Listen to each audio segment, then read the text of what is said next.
एक ही तरह का कंटेंट पोस्ट करते करते थकान तो हो ही जाती है ना। एक तरफ लगता है कि ऑथेंटिक रहें और दूसरी तरफ भीड़ में अलग भी दिखना है। ये जो स्ट्रगल है ना, अगर ये बातें जानी पहचानी लग रही हैं तो यकीन मानिए ये विश्लेषण सोचने का पूरा तरीका बदलने वाला है। ये दिखावा तो हम सब ने ऑनलाइन देखा ही है ना। और सच कहूं तो ज्यादातर लोग इससे कनेक्ट नहीं कर पाते। असल में ये सवाल सीधा सीधा उस बोरियत की ओर इशारा करता है जो लोग फेक और दिखावटी कंटेंट देख देख कर महसूस करने लगे हैं। तो असली प्रॉब्लम पता है क्या है? एक तरफ तो दिल करता है कि भाई ऑथेंटिक रहो, जो हो वही दिखाओ, और दूसरी तरफ हर कोई सलाह देता है कि एक ही टॉपिक पर टिके रहो। और ये सलाह ना कभी कभी बहुत घुटन भरी लगने लगती है। तो आज हम इसी दुविधा का हल निकालेंगे, एक ऐसा रास्ता ढूंढेंगे जो क्रिएटिविटी को सही मायनों में आज़ाद कर दे। तो चलिए शुरू करते हैं और सबसे पहले उस ट्रेडिशनल सलाह को डीकंस्ट्रक्ट करते हैं जो हर नए क्रिएटर को मिलती है, और समझते हैं कि ये आखिर काम क्यों नहीं करती। ये सलाह तो हम सबने सुनी ही होगी, एक नीश चुनो, एक ही चीज पर फोकस करो। और देखो, ये सलाह बुरी नहीं है। शुरू में इससे एक डायरेक्शन मिल जाता है, पर यह हमेशा काम नहीं करती। आइए देखते हैं ऐसा क्यों है। ये है नीश का जाल। वादा तो ये करता है कि ग्रोथ बहुत तेजी से होगी, लेकिन असलियत में होता क्या है, ये हमारी क्रिएटिविटी को एक डब्बे में बंद कर देता है और फिर भविष्य में कुछ नया ट्राई करना बहुत ही मुश्किल हो जाता है। और सबसे जरूरी बात, अरे हम सब बदलते हैं। आज जो हमारी पसंद है, जरूरी नहीं 6 महीने बाद भी वही हो। हमारे गोल्स बदलते हैं, हमारी सोच बदलती है। तो ऐसे में एक ही नीश से चिपके रहने का मतलब है अपने खुद के ग्रोथ को नज़रअंदाज करना।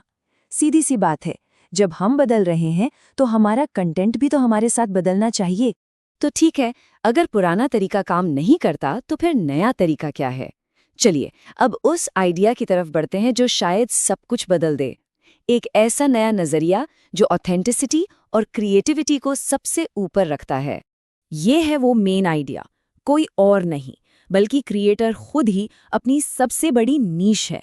किसी की अपनी कहानी, अपने तजुर्बे, अपना नजरिया, यही तो असली कंटेंट है।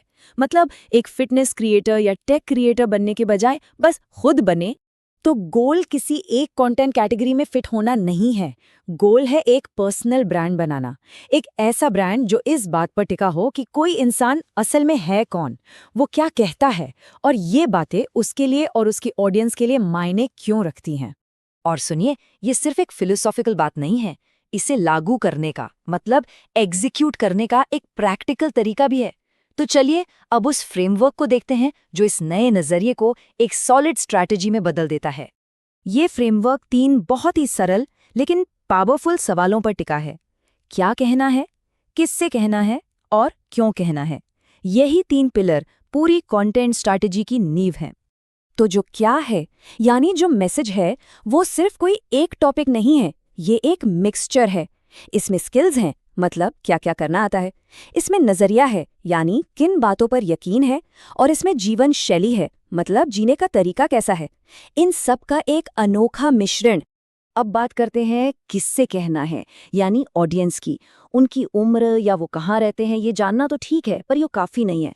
सबसे ज़रूरी चीज़ है साइकोग्राफिक्स, मतलब वो असल में महसूस कैसा करते हैं, उनकी परेशानियाँ क्या हैं, वो चाहते क्या हैं।